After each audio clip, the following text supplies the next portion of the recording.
করে চলে যাবে। ভাই একটা কথা মনে রাখেন, ইমানটা একটা মোবাইল নাম্বারের মতো, আপনাকে মোবাইল নাম্বারের মতো করে মুখস্থ করা লাগবে। কারণ মোবাইল নাম্বার যেমন আপনি একটা নাম্বার ইচ্ছাকৃত ভুল করলেও রং নাম্বারে কল যাবে, অনিচ্ছাকৃত ভুল করলেও রং নাম্বারে কল যাবে। ইমানটাও এমন ভাই, যদি আপনি ইচ্ছাকৃত কোনো কিছু কুফরি করেন, শিরকি করেন, তাহলে তো ইমান যাবেই।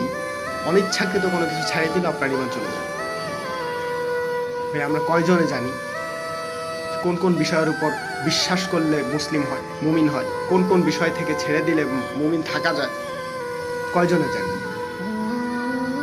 বাজার থেকে একটা সাধারণ বীজই কিনতে গেলে, একটা বীজ বপনের জন্য বীজ কিনতে গেলেও আমরা 500 জন মানুষের কাছে জিজ্ঞাসা করি যে ভাই কীরকমের বীজ কিনবো, কোন ধরনের বীজ কিনবো, কোথায় বপন করব, কোন সময় বপন করলে ভালো হয়, কখন কি করব, কখন সার দিব, কখন পানি দিব কি দিব না, কত কিছু জিজ্ঞাসা করি। ভাই ইমানের ক্ষেত্রে আমরা কেন এত পিছিয়ে?